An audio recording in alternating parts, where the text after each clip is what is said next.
እና ለመጨረሻ ጊዜ ነው አይደል እያናገረችው ያለው? እረፍት ታርገ ያልኩ ነው ለራሴ ነው ወንድሜ በዚህ አይነት ስሜት ውስጥ ሆና ማውራቷ ልክ ነው ብዬ አላምንም። ስለዚህ ብትወስዳት ነው የሚሻለው። እንኪያስ ምን ነገር አድርገኝ። ሰላም ጤና ይስጥልኝ ውድ ተመልካች፣ እንዴት ናችሁ? ደህና ናችሁ ወይ? ሁሉ ሰላም፣ ሁሉ ሻጋ። እኔ በጣም ደህና ነኝ፣ እግዚአብሔር ይመስገን። ዛሬ ደግሞ አዲስ ቪዲዮ እየላችሁ መጥቻለሁ። ይሄንን ቻናል ሰብስክራይብ እያደረጋችሁ ላይክና ሰብስክራይብ አድርጉ ብያለሁ። እምቢ ብላችኋል። እኔ ደግሞ እንግዲህ ማውራቴን አላቆምም ማለት ነውና እየላችሁ እየመጣሁት አዲስ ቪዲዮ ትኩስ ነው። እንግዲህ ሄርሜላ ዛሬም ፌንት ነቀነች። ሄርሜላ በፍጹም አብርሽን ልታምን አልቻለችም።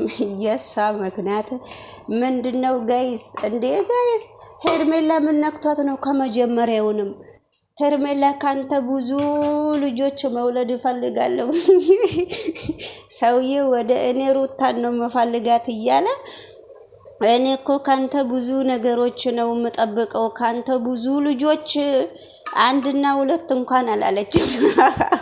አረ እንደው ሄርሜላ እንደው ሴቶቹን እያስናቀች ነው። ምን ጉድ ነው? ምን አገር ነው? ችግሯ ምንድን ነው? ስለ እውነት ልጅቷ ጤነኛ ነች እንዴ? እሷ ራሱ እኮ እኔ እንጃ ሄርሜላ፣ እኔ ዳይሬክት ጤነኛ ሰው አትመስለኝም። እና የምን ፌንት መንቀል፣ የምን ማበድ እንዴ? ኧረ ተይ አንቺ ሴትዮ ተይ፣ ራስሽን አየሽ አይደለ? እንግዲህ ከሚስቱ በደንብ ከሚስቱ ሚስቱን የልጄን እናት ነች፣ እኔ ደግሞ ልጅ አለኝ አላት እኮ እናንተ። ጌታ ሆይ እኔ ደግሞ ልጅ ስላለኝ ከልጄ ርቄ መኖር አልችልም። እኔ ልዑልዬን እኔ መቼ አልኩህ እንዴ? እኔ ልዑልን እኮ አልከለከልኩህም። ስለዚህ ልዑልን እኔ መቼ ነው እየከለከልኩህ? እያለች እሱ ለራሱ ደንዝዟል። እሱን ለመጠየቅ ሄርሜላ እየተሯሯጠች ነው ጋይስ።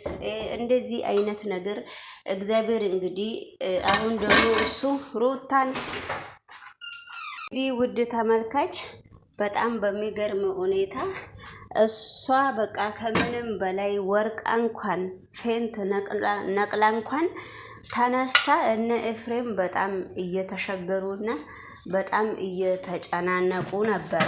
እነ ኤፍሬም ማለት ነው። እንደዛ እነ ኤፍሬም እየተጨናነቁ እየጨነቃቸው በዛን ጊዜ እንኳን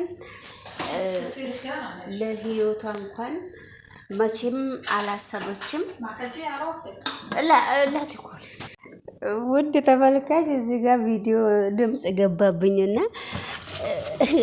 እንግዲህ ሄርሜላ እንደዛ እንኳን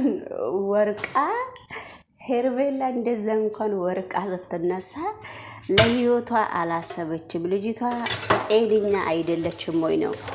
በፍጹም ውርደት እንኳን እንደዛ በቃ በእርግጥ ከወንድ መታመም ውርደት አይደለም።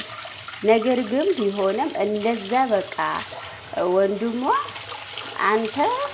እሷ ላንተ ብላ እንደዚህ ሆነ መተህ አታያትም ወይ? ምንድነው ብሎ ወንድሟ በጣም ሲያየው ነበረ። እሱ ግን እጁን ኪስ ከቶ ቆሞ እያያት ነበረ። ወንድሟ መቼ ነው መቶ የሚያነሳት በሚል ሁኔታ ነው እንግዲህ ስለዚህ የጠየቀው። ስለዚህ እንግዲህ አሁን እሷ እንደዛ ስትወርቅ ሩታ ምንድነው እንደዚህ አይነት ነገር ከመጀመሪያውስ አለበትስ ወይስ እንዴት ነው ብላ ስትጠይቀው አንዳንድ ጊዜ እንደዚህ አይነት ነገር አለባት ሲል ተመልሶ ደግሞ ኤርሚያስ እኔ አጥፍቻለሁ እንደዚህ አይነት ነገር እያለባት እያወቅኩኝ እኔ በጣም አጥፍቻለሁ፣ እሷን እጄ መምጣት የለብኝም ነበረ እዚህ ብሎ ኤርሚያስ ሲናገር ነበረ። ኤርሚያስ እንደዛ ሲናገር እነ ሩታና እነ ኤፍሬም በጣም ሲጨናነቁና ሲጨንቋቸው አንተ ለምንድነው እህትህ በመጀመሪያ ደረጃ እንደዚህ የምትወርቅ ከሆነ ለምንድነው እዚህ ያመጣካት? እንደዚህ አይነት ነገር አብርሽንም እንደዚህ አይነት ነገር አንተ ጋር ስትኖር እንደዚህ አይነት ነገር ሆና ነበረ ስላት እኔ አላየውም አላት። አብርሽ እኔ አላየውም ሲላት ነበረ ሩታም ማለት ነው። ነገር ግን እንደዛ ቢሆንም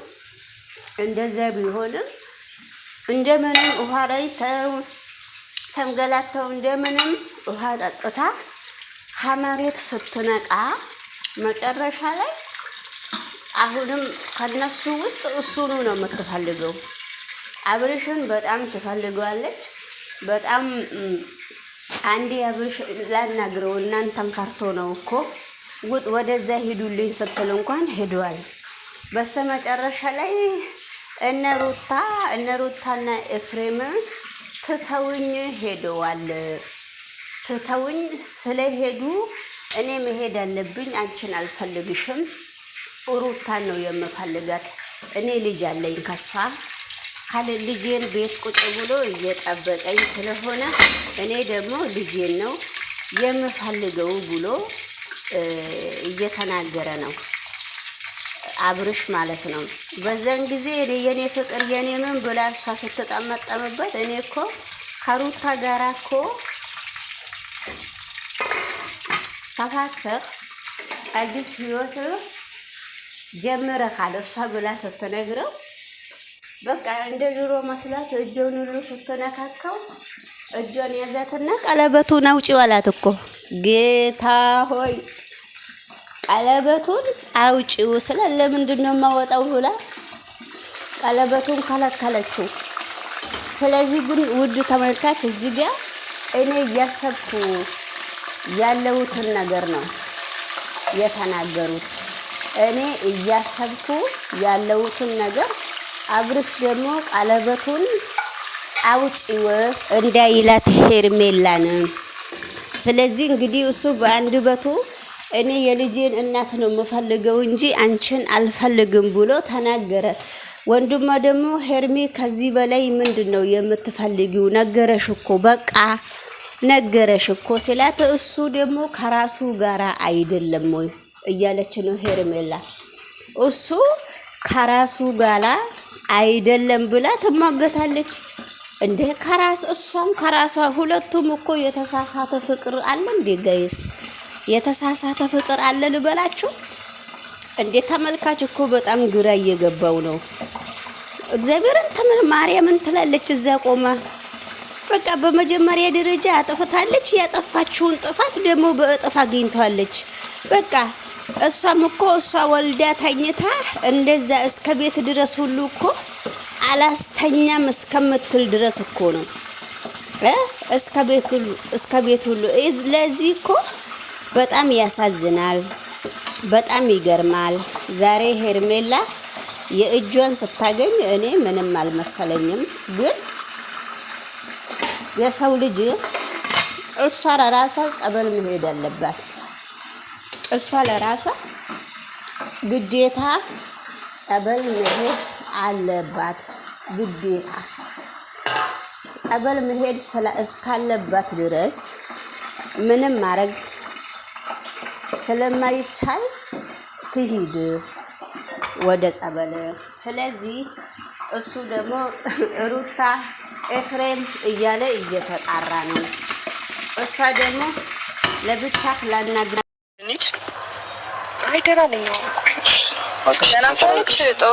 ከተረጋጋች ሚካስ ቤት ገብታ ትተኛ። መጀመሪያ ቤት ገብታ ትተኛ እንጂ ሚካስ